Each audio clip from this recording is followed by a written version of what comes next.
Hi అండి, ఈరోజు ఒక డిఫరెంట్ స్టైల్లో ఆనపకాయ ఫ్రై చేసుకుందామా? మరి ఇంకెందుకు లేట్ వచ్చేయండి. మరి welcome to Maturi life style. మా ఛానల్ని సబ్స్క్రైబ్ చేసుకోండి, లైక్ చేయండి, షేర్ చేయండి. ముందుగా స్టవ్ వెలిగించి ప్యాన్ పెట్టుకుని కొన్ని పల్లీలు వేసుకుని బ్రౌన్ కలర్ వచ్చే వరకు ఫ్రై చేసుకోవాలండి. సిమ్లో పెట్టుకుని లైట్గా ఫ్రై చేసుకోవాలండి. దాంట్లో మనం ఎంతైతే క్వాంటిటీ పల్లీలు తీసుకున్నామో అంతే నువ్వుపప్పు తీసుకోవాలండి. నువ్వుపప్పులో కాల్షియం ఉంటుంది, పిల్లలకు కానీ పెద్దలకు కానీ ఎంతో మంచిది. అట్లీస్ట్ ఒక 4 డేస్కైనా ఒకసారికైనా ఏదైనా కర్రీలో కానీ ఏదైనా చట్నీలో కానీ ఖచ్చితంగా దీన్ని యాడ్ చేసుకోండి, చాలా మంచిది. సో నువ్వుపప్పు పల్లీలు లైట్ బ్రౌన్ కలర్ వచ్చే వరకు ఫ్రై చేసుకుందామండి. దీంట్లో కారానికి సరిపడా ఎండుమిర్చి తీసుకున్నానండి నేనైతే. మీకు వీలుంటే పచ్చిమిర్చి అయినా తీసుకోవచ్చు, ఏదైనా తీసుకోవచ్చు, కానీ ఎండుమిర్చితోటి ఈ కర్రీ రుచిగా ఉంటుందండి.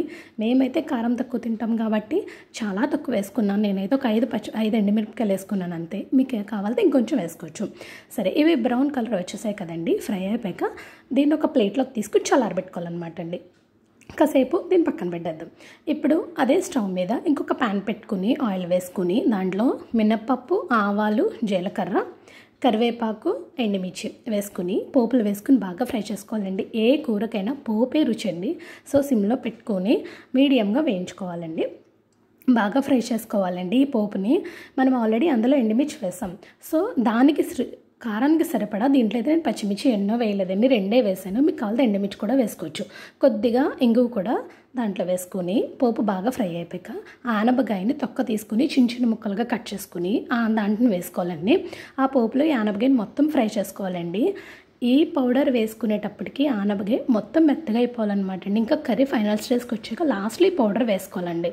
అంటే ఆనపకాయ ముక్క మెత్తబడే వరకు బాగా ఫ్రై చేసుకోండి. పైకి కిందకి బాగా ఫ్రై చేసుకుని మధ్యలో మూత పెట్టుకుని ఒకసారి చూసుకుని బాగా ఫ్రై చేసుకోండి. ఎందుకంటే అడుగుదంతా ఫ్రై అయిపోతుంది, పైది పచ్చిగా ఉంటుంది కాబట్టి అస్తమానం కలుపుకుంటూ ఉంటే కూర రుచిగా ఉంటుందండి.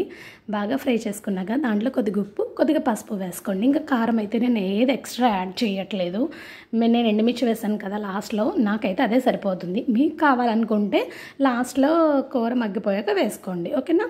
సో ఇప్పుడు అంతట్లోకి ఇది ఫ్రై అయ్యేలోపు ఒక మిక్సీ జార్ తీసుకుని దాంట్లో పల్లీలు, నువ్వుపప్పు, ఎండుమిర్చి వేసుకుని ఇలా ఫైన్ పౌడర్ కింద చేసుకోవాలండి. పేస్ట్ కింద అయితే చేసుకోవద్దు, పౌడర్ కింద చేసుకోండి. కొద్దిగా తిప్పి ఆపి అలా చేసుకుంటే పౌడర్ కింద అయిపోతుంది. చూడండి, దీంట్లో వాటర్ ఉంది కదండి, ఈ వాటర్ అంతా ఇంకిపోవాలన్నమాట అండి. ఎందుకంటే ఇది ఫ్రై కాబట్టి వాటర్ అంతా ఇంకిపోవాలంటే కొద్దిగా లిటిల్ బిట్గా ఈ మాత్రం వాటర్ ఉంటే సరిపోతుంది అనమాట. అంటే ఆ పౌడర్ పీల్చుకుని కర్రీకి ఇస్తుంది కాబట్టి.